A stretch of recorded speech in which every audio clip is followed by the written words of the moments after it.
And I thought how funny it would be to pay cash for a car, you know, and get Jesse to carry the money in here. Oh. So, so you did. Yeah, me and my buddy Jesse Coulter went in there, and I didn't know, but there was two preachers and two their wives were there, and they had all kinds of people around there that I didn't know. And he said, how would you like to pay for this?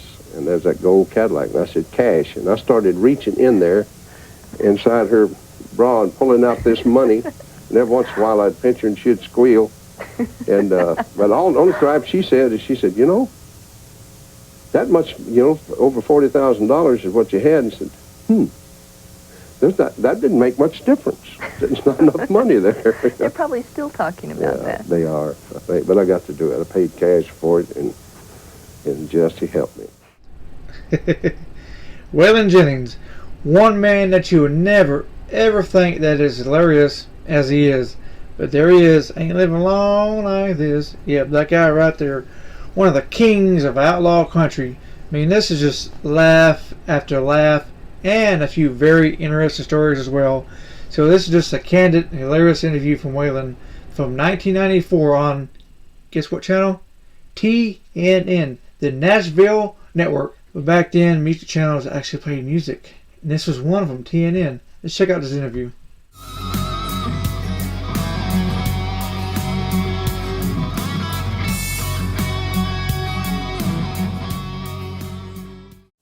Country Music Video Album Hour, Waylon Jennings. And I started reaching in there inside her bra and pulling out this money. Another famous duet partner of yours is Willie Nelson. Willie who? Great. Thank you very much. You bet. Huh?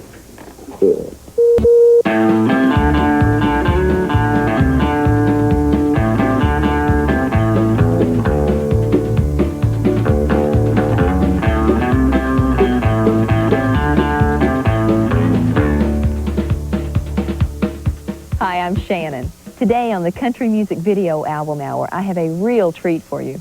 We're headed to the private Music Row office of a true Music City legend, Waylon Jennings. Waylon has sold more than 20 million albums and has helped revolutionize the entire country music business. So it was a real honor when he agreed to a frank and candid one-on-one interview. From movie stardom to kiddie music, from his outlaw buddies to his drug recovery, it's all here in this edition of our show. And as usual, we've got rare video footage and the clips that have made him one of country music's most popular performers in history. Over the years, you've won 2 Grammys, 4 CMA awards, sold 20 million records. What is your favorite showbiz accomplishment? Selling 20 million records. I like that. Somebody put their money down and bought an album. When somebody buys an album, and there's a million people that do that, that's, to me, that really knocks me out, yeah, that they would do that. That shows that I'm doing something right. Speaking of right, let's talk about wrong. You got it. Talk about the video Wrong. Wrong? Wrong. That was a great little video. It shows your funny side. Yeah. I like well, that. I'm funny. You didn't know that? I am a comedian. I'm a frustrated comedian. I can laugh at myself easy, and I think that's important. And I think that's gotten me through a lot of times that might have been rough. Well, the humor in this video, in Wrong, did you know the actors that were in this video? I only met him about 6 or 8 months ago. I was in. Oh, after the fact. Yeah, it was after the fact. I didn't meet him. Look at your eyes. Oh, I could just get lost in your eyes. Oh, I could just die in your eyes. Are those contacts? I hope they're not contacts. They look like they might be real eyes. They're beautiful eyes. Thank you. One of my favorite drinks. Thank you so much. How did you know it? You know, I bet you could just read me when you saw me. You just instantly knew how to read me. The overweight girl, well, they were going to cut some of that out, and I said, don't cut one word of her dialogue out. I said, that's the best part of the whole video, and she was. Never Could Toe the Mark, the video for this, Uh-huh. I think was your first solo video. It was also a top 10 hit for you. Never Could Toe the Mark was a part of 4 videos that we did for Cinemax. I actually played mandolin on that. I can't play mandolin, but I learned just enough, tuned it like a guitar, and played it on there, and I thought that was a neat thing. Just enough to show for video. Yeah, huh? just to show off a little bit. I noticed in the video for Where Would I Be Without You? Of course, when you're watching it for the first few seconds, you think, he's got to be singing to Jessie. Is that who you wrote the song for also? I didn't write the song.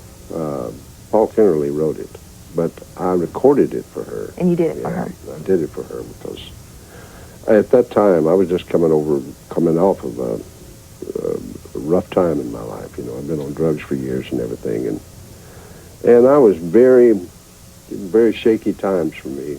But I realized how much it meant to have someone stable and someone with the strength that she has and the spirit that she has to keep you alive.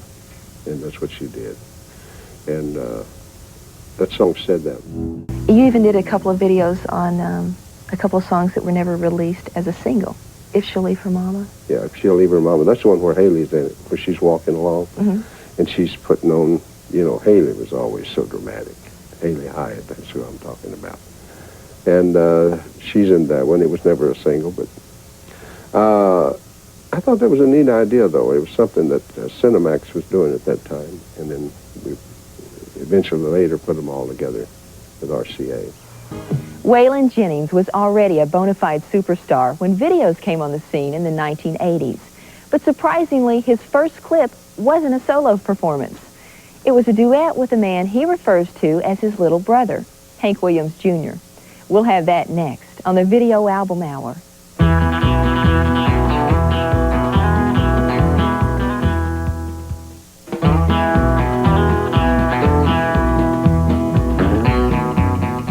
When did you meet Hank Williams Jr.? Oh, that's a good question. You know, I hadn't even really thought of that. I think I met Hank the first time at his house. When I first came to town, I was doing a movie for one thing. The first time I ever went over there, and I was invited over to Audrey and Hank Jr.'s house. They were having a get-together there with Webb Pierce and Fair and Young and a couple of senators, and it was a poolside thing, and I'm, you know, walking around looking for Hank's ghost, you know, and I actually found the car. Now, I'm going to tell you something not many people know, but I was walking around there, and all of a sudden I look, and there's that Cadillac that he died in. And so I opened the door, and the door was open, so I did get in the back seat and lay down. Because just to see what it was like. You know, Audrey had a show on the road with Hank Jr., and I was just starting out, me and Haggard. And so me and Hank Jr. learned to play banjos together. So he's like my little brother. In this room is where Hank Jr. and Richie Albright and myself, we wrote The Conversation, which was about his mom and daddy. Hank was having a hard time dealing with that. And I don't know,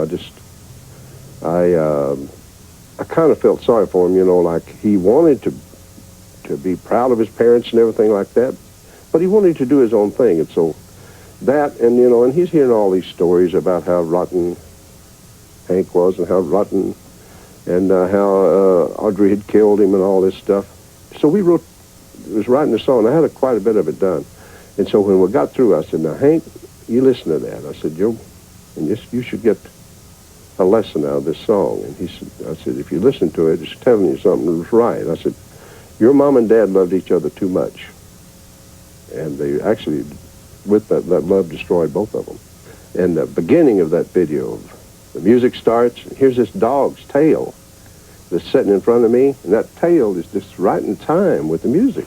And they thought it was so great, you know. I said, look at that. That dog likes the song, you know. The dog likes it. I said, no, the dog's tail was on my foot, and I'm patting my foot, you know. But we had a good time. There you can see Jessie wiggle her rear end in it. Mary Lou, she's in it. A lot of people that worked with me were in that. When we come back to the Country Music Video Album Hour, we'll get Waylon to talk about his many experiences as a TV and movie star. And we'll collect some tales from his earliest days in show business. I think you'll see and hear some stories you've never heard before, so stay with us.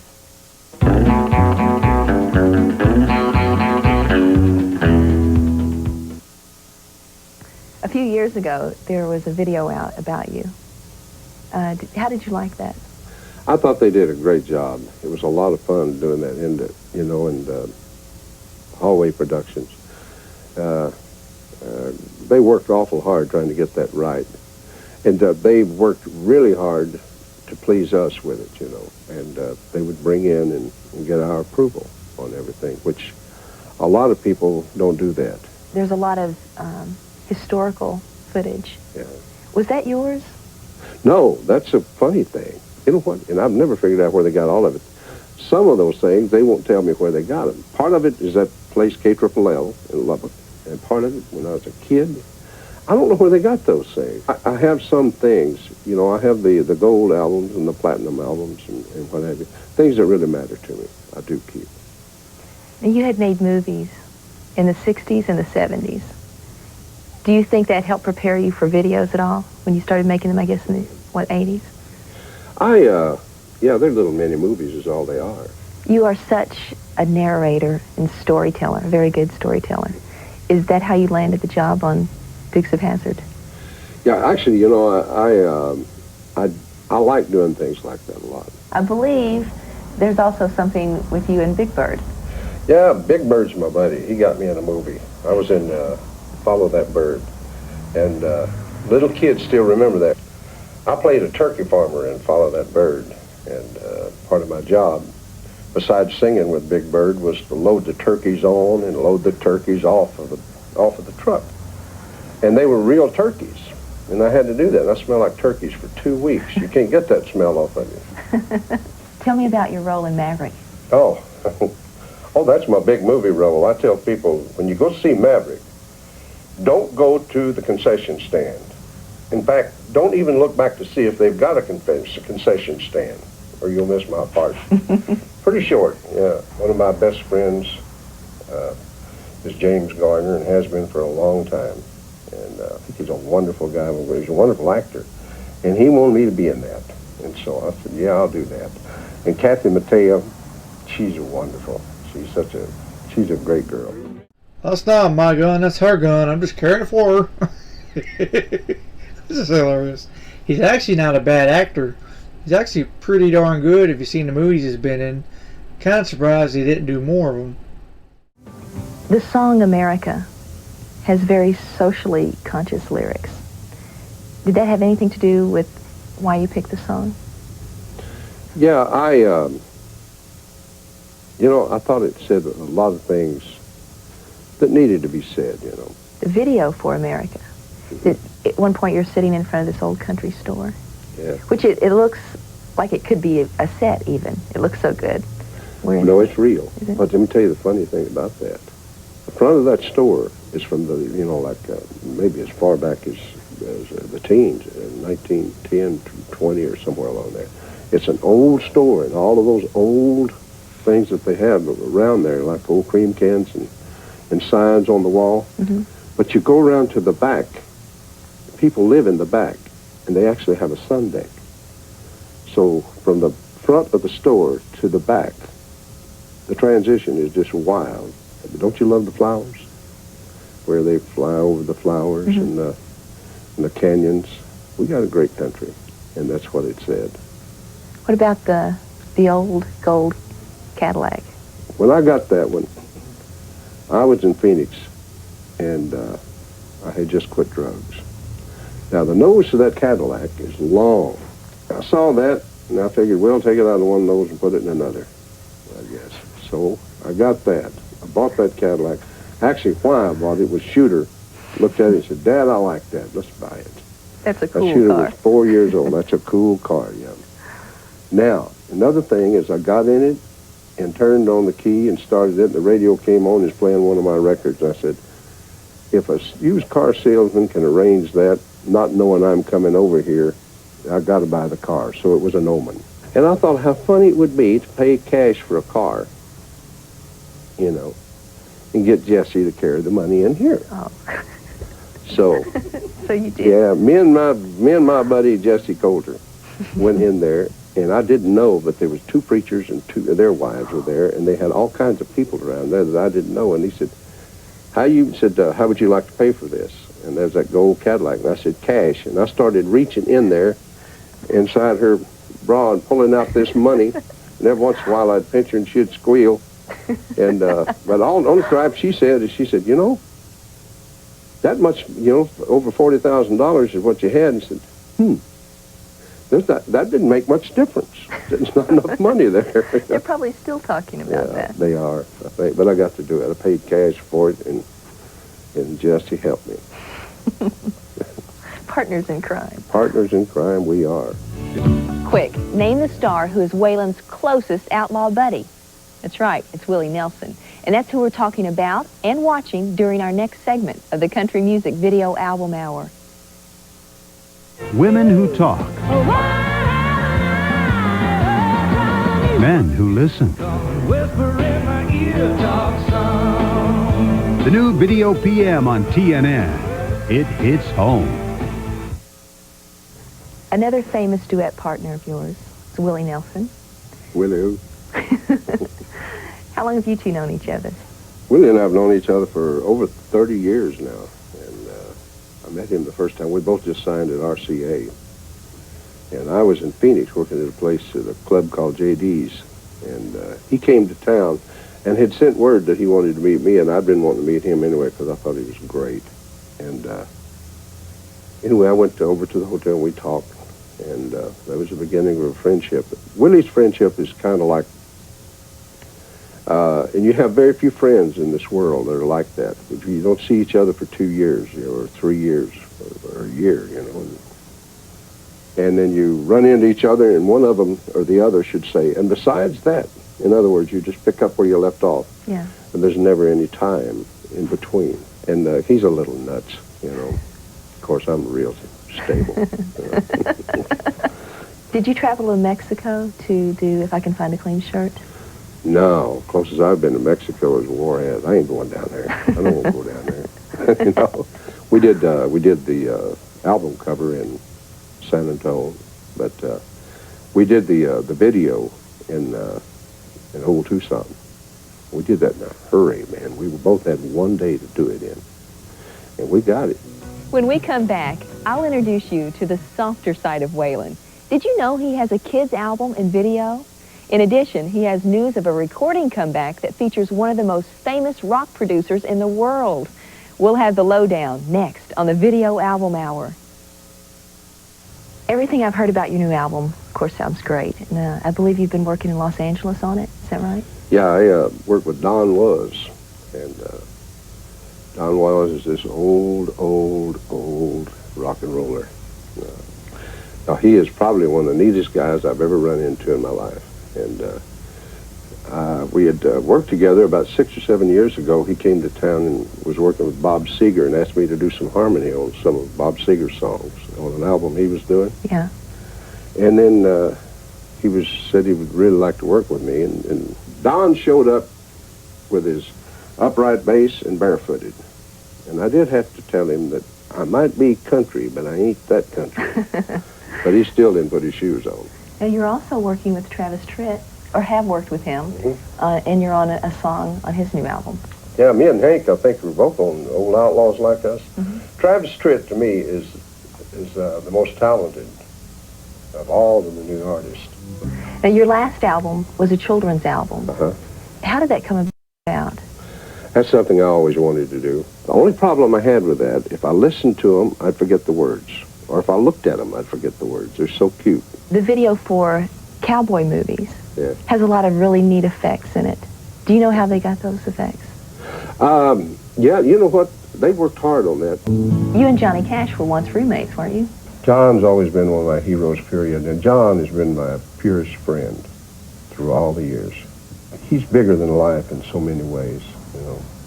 And people are so intimidated by him and everything. And I can see where they would be, you know, and but he is bigger than life. When he's your friend, that's bigger than life. He recently did Delia's Gone, which is a song that you did several years ago. But that song is a real old song. It's even older than me. You know, it's an old folk song. John's got a great version of it. He has. He's got some controversy stirred. Well, yeah, well, who wouldn't? Look at that picture of him on the front of that album. He looks like a serial killer, you know? He'd kill cornflakes, he'd kill... Whoa. That's the man in black for whom you don't want to jack. My God. Jack Nicholson, eat your heart out. Look at that face. He should have been in The Shining. Imagine that movie with him carrying an axe around. He's a pretty good actor as well. I'm surprised he didn't do more movies. The Highwaymen, all of that seems so natural. You have Chris Christopherson, Johnny Cash, you and Willie, and you're all four so totally different, sometimes musically, but then when you're all together, it's such a great combination. How did that all come about? Well, everybody in the whole group says it was their idea, but they all know it was mine. And you're going to say it's your idea, right? I'll tell you, you know, it was something that John had this Christmas show that he did in Montreux, Switzerland, and he invited us all to go over there and do it. You know, Chris and Willie and myself. And we went over there, and while we were there, we did a couple of 3 songs together. And I distinctly remember saying, I know a good song we could do, and why don't we cut an album together? Now, is it true when you did the video with all those guys that you weren't together? That is true. We weren't there together. John and I think, went down there that day, if I'm not mistaken. But Willie and Chris were somewhere else, and they had to bring us in separately, you know, to do the Highwaymen. RCA has recently released a CD box set covering 20 years of you with the label. And you were such a pioneer in this town in so many ways. When you think back on it, is there anything that you would have changed? As far as the music is concerned, not one thing. I would have tried to done it better, but, you know, I was doing the best I could all the time. And there's a lot of things that you know, like when I came here, it was kind of hard to do, you know. And one of the things was that music was a lot like assembly line. You go in with 4 songs, and you cut 4 songs in 3 hours. And what you got in those 3 hours is what you live with for the rest of your life. And I had a hard time with that. And it was just like control. If anything that I leave for people to come after me, it's like there's always one more way to do things, and that's your way. And you have the right to try that at least once. You know, radio is not playing people like me and Willie and people like that. But all they control is the charts. They don't control the people. You don't control all these gold records that we Yeah, I've done pretty good. Great. Thank you very much. You bet. Yeah. Have you ever heard the term charisma? Well, today I found out exactly what it means. I was thrilled to be with a true legend in the country music business. And besides, Waylon gave me my first on-screen kiss on television. Am I a lucky lady or what? I'm Shannon, and each week we profile a different Nashville video star like this. I hope you'll join us again next week for the Country Music Video Album Hour.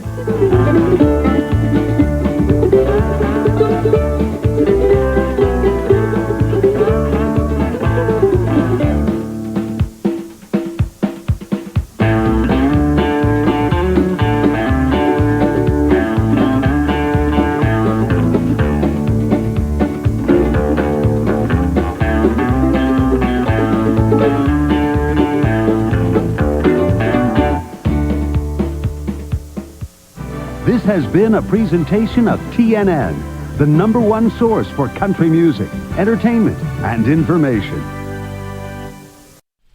All right, there we are. Good old Waylon from 1994. You see, country stars today just don't have those kind of stories because they're all backstage, drinking lattes, playing on their phones. They're not out there actually living in the world. I mean, just imagine these are stories that he can tell on TV. Imagine the ones that he can't tell on TV. Anyways, I have actually a Johnny Cash video on my channel here, and Travis Tritt, and a few other country artists. So you should check out my channel. There's some pretty cool stuff. And stay tuned, because you never, ever know what I have coming next. One of your country stars could be my next video. You won't know unless you tune in to find out. We'll see you next time.